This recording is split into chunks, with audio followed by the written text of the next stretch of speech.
Hi guys, my name is Meads. This is going to be a review for frame arms number 28. This is the Vulture. Kind of interesting how the naming convention of frame arms are. Before you have the monster like the kobold and the werewolf, and also the swords. You have the basilard and the cutlass, and now we're going with vultures. Interesting. I really like building frame arms. They're unique, a little different from your Bandai high grades. In terms of size, it is a little bit bigger than your high grades, and in terms of complexity, it's about the same. And I already built this kit right here.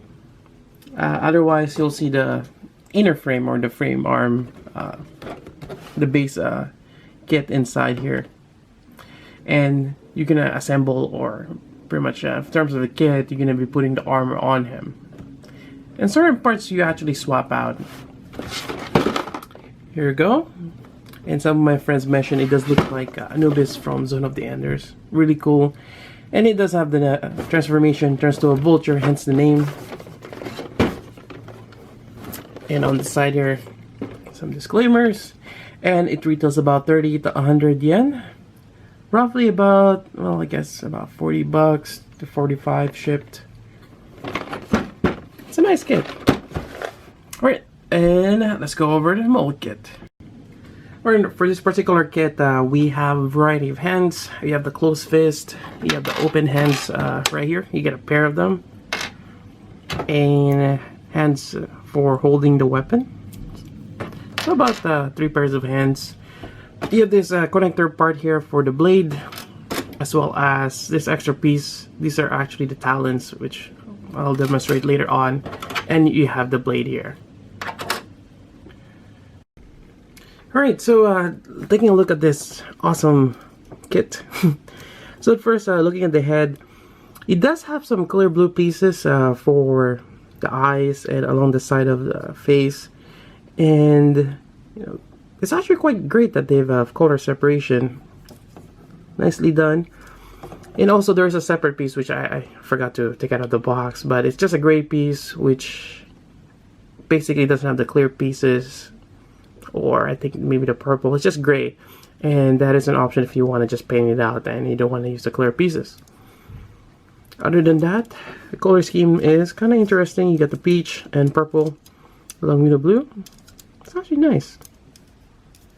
I think some people call that plum. Really nice. And in terms of articulation, we'll start with the head here. You got your neck. You do have the hair that kind of gets in the way, but it is on a plastic ball joint. Let me put this back here. It is on a plastic ball joint which you can rotate on the side, and you can pop it out. There is a piece on the back here which is for the sword, and here we go. So the top part is kind of angled, and that is where the blade goes. Same port you can use for base.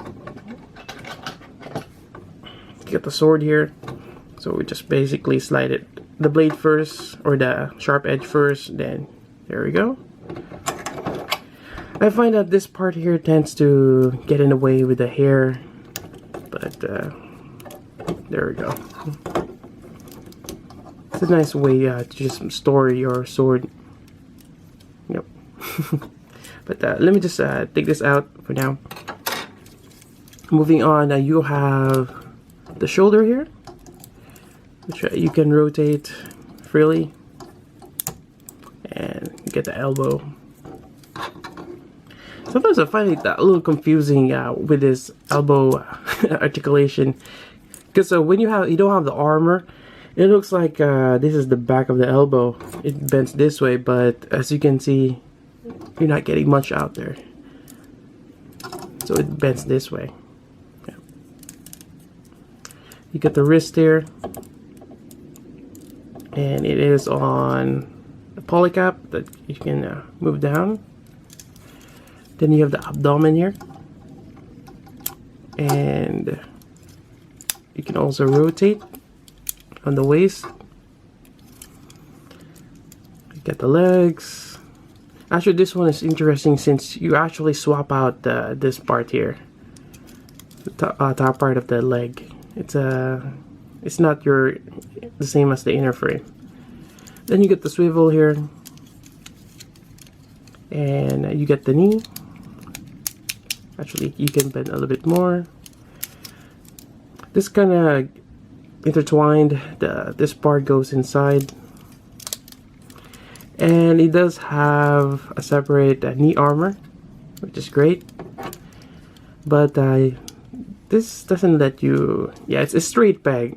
It won't let you move this freely. So certain angles, it does look kind of weird, but it is double jointed. You just gotta find the sweet spot that you want it to go to. Then you have this ankle here. You do have the blade here that might get in the way. And you also have a swivel here for wide stands. But there's also a gimmick, or well, there's like a blade. You can lower it down, and you can able to twist that, or just bring it all the way out, and now you have a blade on the leg. And you get that swivel there. So actually quite articulate for the most part. There we go. So let's start with the gimmick with the sword right here.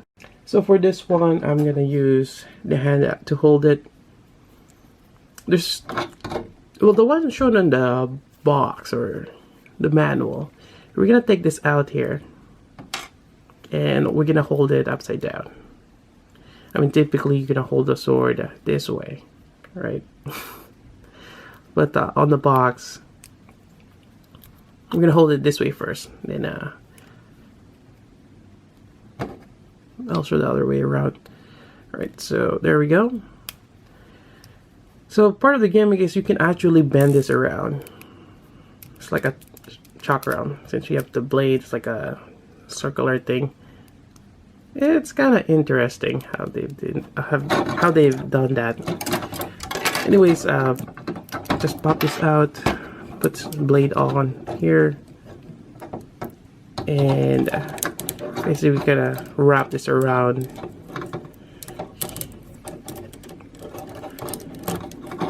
There we go. Wrap around his arm. Kind of interesting. Then he can take this out. It's kind of like a whip, and these are just connected like this. It's kind of like a whip blade. It's kind of cool.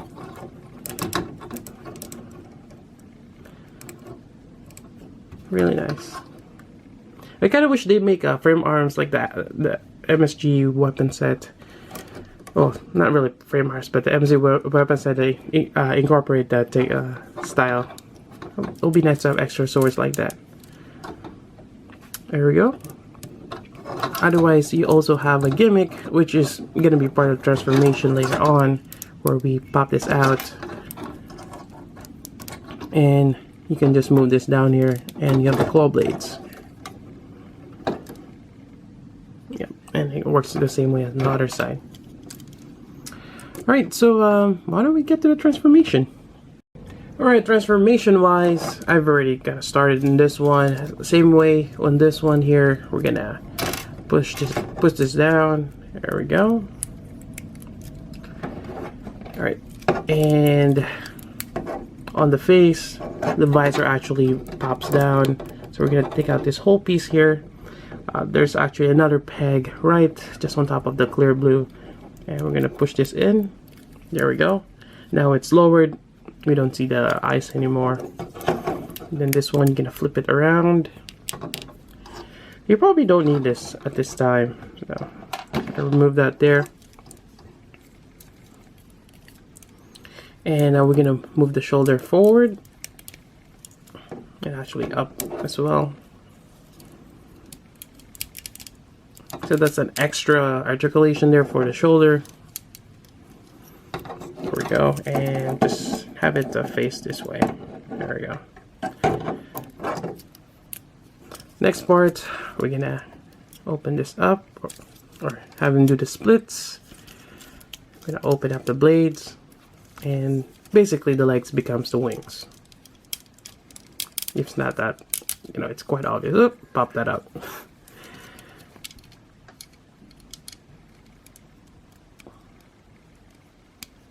I think that's a, yep. So it's not just a straight bag. So I wonder how come it's not going in. It goes in a certain way. There we go. Make sure you just kind of align it as you go on the foot. There we go. Then the next part is you kind of flip it over. And bend the elbows. Well, now becomes his feet. There we go. And as we move this, we have the head here on top, which is actually on his back. And just kind of just move it in front. And there we go. We have the Vulture. Now you retain most of the articulation and in some ways kind of like you know, part of the wings here. It's actually quite nice. Now with this, you can fold this up.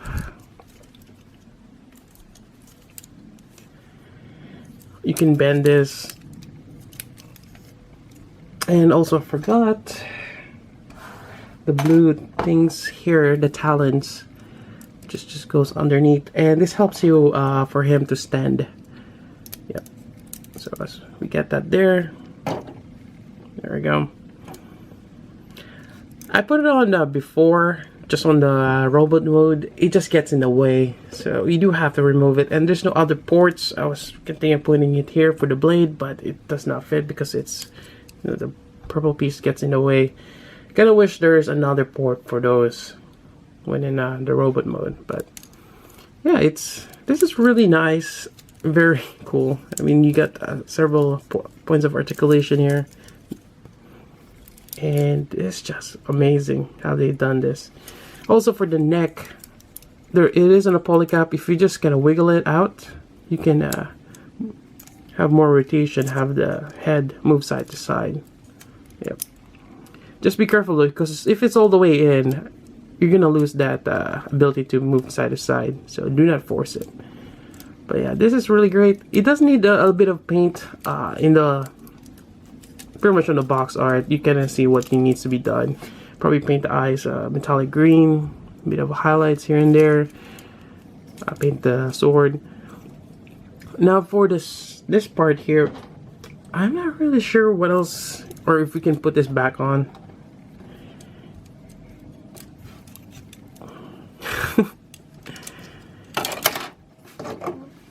Maybe if we turn into back the chakra, but yeah, I'm not really sure if this can be stored in the back.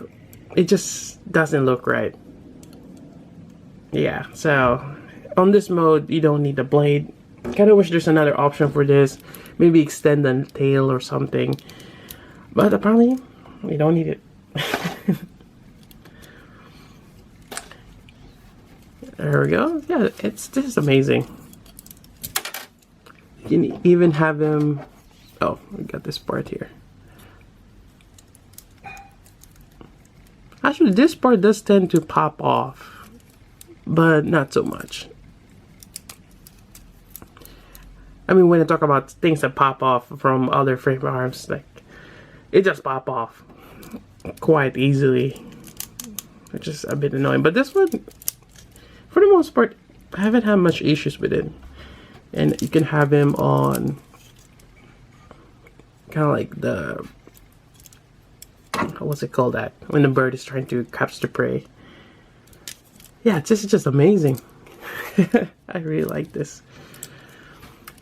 Yeah, I think that's pretty much it for the review. Here we go with the stand. I just basically connect on the back here, same connection point. And there we go. That's pretty much it for the review. I got mine from Ami, but I'm pretty sure you can get it from other online stores. Yeah, really definitely worth giving this a shot. Really nice, and hopefully that frame arms, the next release, will be as solid as this one. And in terms of articulation, Yeah, this one, I didn't really have much problem in terms of getting hindered. Really great kit. And if you have any other questions, let me know. Otherwise, that's about it. So until then, this is Meads. Thanks for watching.